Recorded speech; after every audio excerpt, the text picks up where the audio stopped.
ശബരിമല സ്വർണ്ണ കവർച്ചയിൽ 2019 അതേ വീഴ്ച 2023 സംഭവിച്ചുവെന്ന സ്പെഷ്യൽ ഇൻവെസ്റ്റിഗേഷൻ ടീം ഹൈക്കോടതിയിൽ സമർപ്പിച്ച റിപ്പോർട്ടിലാണ് ഇക്കാര്യം വ്യക്തമാക്കുന്നത്.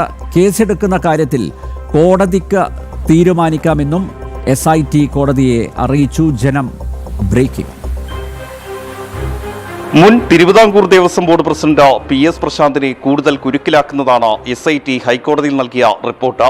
2019 സംഭവിച്ച അതേ വീഴ്ചകൾ തന്നെയാണ് 2023 ഭരണസമിതിക്കും സംഭവിച്ചിരിക്കുന്നതെന്ന് SIT ഹൈക്കോടതിയിൽ ചൂണ്ടിക്കാട്ടുന്നു.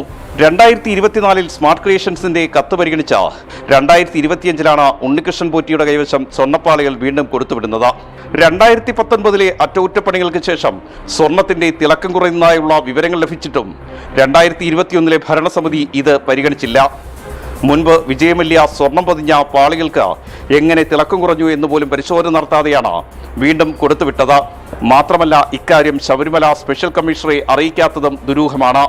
ഇതിനാൽ തന്നെ വിശദമായ അന്വേഷണം 2025 സ്വർണ്ണക്കവർച്ചയിലും വേണമെന്നാണ് SIT നിലപാട്. ചോദ്യം ചെയ്യലിന് ഹാജരാകണമെന്ന് ചൂണ്ടിക്കാട്ടി SIT PS പ്രശാന്തിന് നോട്ടീസ് നൽകിയിട്ടുണ്ട്. ദേവസ്വം ബോർഡ് അംഗം അജികുമാറിനും SIT ഉടൻ നോട്ടീസ് നൽകും. പ്രശാന്തിനെതിരെ കേസെടുക്കുന്ന കാര്യത്തിൽ കോടതി നിലപാട് നിർണായകമാകും. മുൻപ് തന്നെ 2025 സ്വർണ്ണക്കവർച്ചയിലും കേസെടുക്കണമെന്ന ആവശ്യമുയർന്നെങ്കിലും ഇടത് സർക്കാരിന്റെ സമ്മർദ്ദത്തെ തുടർന്ന് ഇത് നടപ്പായില്ല. പ്രശാന്തിനെതിരെ കൂടി കേസെടുത്താൽ ഇടത് സർക്കാരിന്റെ കാലത്തെ തുടർച്ചയായ 3 പ്രസിഡന്റുമാർക്കെതിരെയാണ് നിയമ നടപടികൾ വരുന്നത്. R. രാജീവ്, ജനം, തിരുവനന്തപുരം.